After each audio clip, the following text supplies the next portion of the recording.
Olá a todas e a todos, bem-vindas e bem-vindos ao meu canal de YouTube, ao quinto vídeo. E hoje vou-lhes falar sucintamente, vou-lhes fazer uma análise dos debates das eleições legislativas. Portugal vai ter eleições no dia 30 de janeiro e esta semana e na semana passada houve uma série de debates nos quais alternadamente líderes partidários de um e de outro partido estiveram em confronto, puderam debater as suas ideias e, enfim, dar a conhecer ao país aquilo que defendiam o seu programa político e a alternativa que desejam ser ao atual governo do PS. Será uma abordagem sucinta, como veem não tenho nenhum tipo de ajuda, nem em forma de papel, nem nada do género. Portanto, tudo aquilo de que me recordo, começando pelo Bloco de Esquerda, eu vi a maior parte dos debates nos quais participou a Catarina Martins. Ela não conseguiu explicar muito bem porque é que não aprovou o Orçamento de Estado, o que levou à dissolução da Assembleia da República por Marcelo Rebelo de Sousa. Procurou demonstrá-lo, mas a verdade é que, para mim, e imagino que para muitos portugueses, não fica claro. Porque é que numa altura de pandemia, em que nos foram exigidos tantos sacrifícios, temos ainda uma crise política.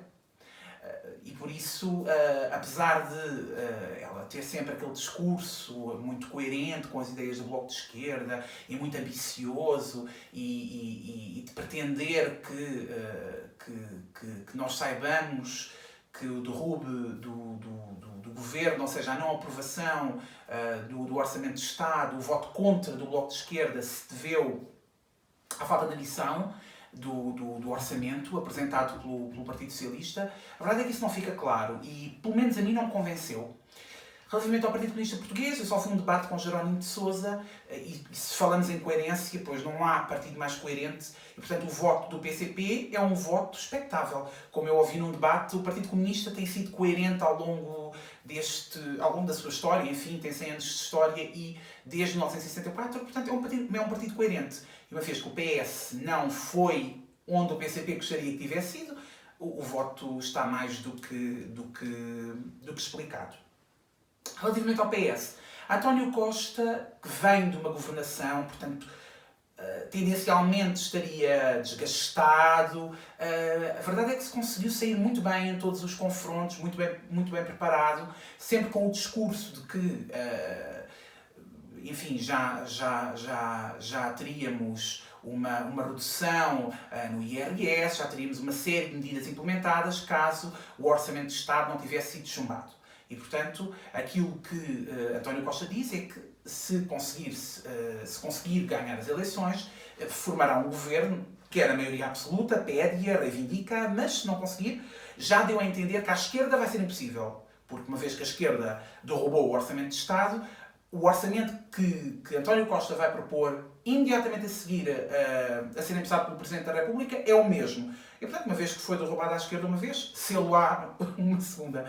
Ou seja, António Costa fala numa possível aliança estratégica com o PAN, mas também não sabemos qual será o crescimento do PAN e não fecha portas a um entendimento com o PSD. Não sei se o PSD está disposto a esse entendimento. A verdade é que António Costa conseguiu expor as suas ideias, apesar de ser confrontado pelos adversários, naturalmente, não saiu prejudicado nos debates. Parece-me até que foi bastante convincente nas explicações que deu.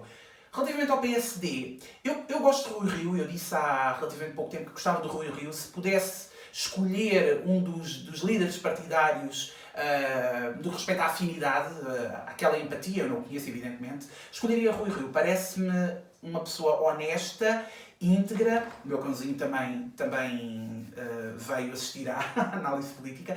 Mas então, como eu estava a dizer, parece-me uma pessoa íntegra, parece-me uma pessoa honesta, parece-me alguém simples, acessível e com uma linguagem que facilmente qualquer pessoa compreende.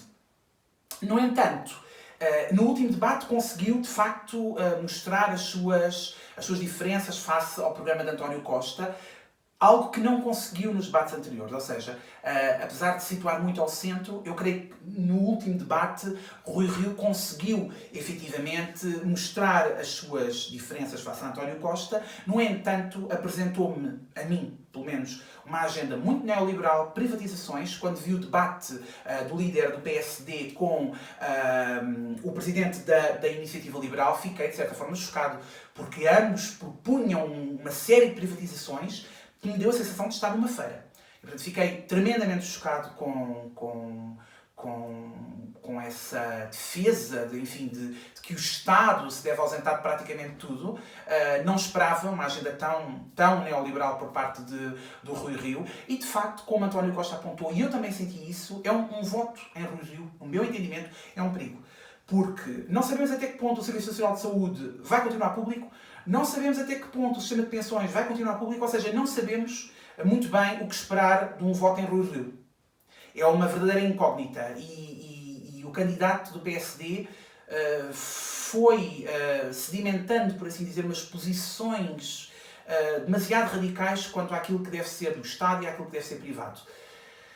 Relativamente ao CDS, eu assisti à maior parte também dos debates do Francisco Rodrigues dos Santos e parece uma pessoa imatura, nos debates sempre extremamente nervoso, enfim, uma chorrada de acusações, debatia sem calma, sem respeitar muitas vezes o tempo do adversário e não pareceu minimamente coerente, pareceu mal preparado e de forma alguma seria uma alternativa para o país. É demasiado imaturo. Falta-lhe envergadura, basicamente. E quando alude à ideologia de género, uma bandeira que comunga com o Chega, pois eu fico abismado. A ideologia de género, ou o que alguma direita pretende chamar ideologia de género, há muito tempo faz falta em Portugal. E porque temos números terríveis de violência doméstica. E, portanto, como eu já tive a oportunidade de dizer, se a ideologia de género serve, por exemplo, para que nas salas de aula se ensine os rapazes a respeitar as raparigas, a respeitar a mulher enquanto ser humano, então a ideologia de género faz falta há muito tempo, porque temos indícios terríveis de violência doméstica e é um verdadeiro flagelo a nível nacional. Relativamente aos LGBT, pois a ideologia de género então também fará sentido, porque em Portugal, apesar de haver progressivamente uma maior aceitação das outras realidades sexuais, há muito preconceito ainda. E é importante que nós, desde o início, desde tenra idade, comecemos a educar as crianças para o respeito pelos outros. E, se de facto a educação se faz em casa, portanto a escola forma, não educa, de certo modo também pode educar, pode ser um complemento, porque o Estado não pode prescindir dessa oportunidade de educar os nossos miúdos, as nossas crianças para a cidadania, para o respeito pelos outros e, então, no que respeita à violência doméstica, temos realmente de a combater e a assumir como um flagelo e daquelas idades que temos de começar a incutir nas crianças os valores do respeito no caso pelas mulheres, como um ser humano igual ao homem, com os mesmos direitos, com os mesmos deveres, e derrubar definitivamente o machismo, o sexismo, a homofobia, a transfobia, incutir nos miúdos o valor do respeito. Respeito por todos. Quanto à Iniciativa Liberal, tem um programa liberal, parece um pleonasmo, mas realmente é uma agenda com a qual eu não poderia discordar mais, é uma agenda totalmente neoliberal. A proposta que, entretanto, caiu, o presidente da IEL disse que caiu antes dos debates, não sei se caiu antes, nem se caiu depois, mas a proposta de que os alunos pediriam créditos a 30 anos para pagar os seus estudos é verdadeiramente assombrosa num país tão desigual como Portugal, com salários tão baixos como Portugal. E não tenho muito mais a comentar, não discordo integralmente com tudo aquilo que a IEL defende. O mesmo que se dizer também do Chega. André Ventura provavelmente terá decepcionado os seus apoiantes porque mostrou-se mal preparado nos debates e, a meu ver, não conseguiu sobressair em nenhum. aquele partido é uma falácia autêntica, não há ideias, o que movimenta a extrema-direita é o ódio, é o verdadeiro combustível da extrema-direita é o ódio, e portanto num partido sem ideias, um partido que joga permanentemente uns contra outros, que diaboliza minorias étnicas, que diaboliza minorias sexuais, orientações sexuais, cujo lema até Deus, Pátria e Família, como André Ventura apresentou um lema de Salazar, a famosa trilogia de Salazar. Não há muito mais a dizer de um partido desses e espero realmente que as sondagens se mostrem certas e que André Ventura não consiga ser a terceira força política. Seria desastroso para a democracia portuguesa que André Ventura fosse a terceira força política. Não vai ser, esperemos. Em relação aos outros partidos, portanto, ao PAN e ao LIVRE, vi poucos debates desses partidos e não tenho uma visão significativa daquilo que defenderam, daquilo que expõem, também não li os seus programas.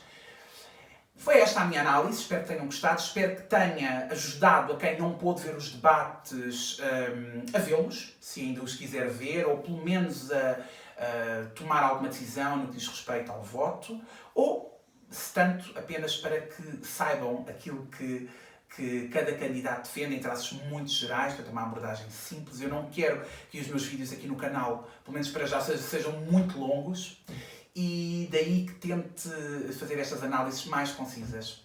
É tudo. Espero que tenham gostado, espero que subscrevam o canal, que deem gosto, que comentem, que deem as suas opiniões e eu cá estarei muito em breve com outro vídeo. Até lá!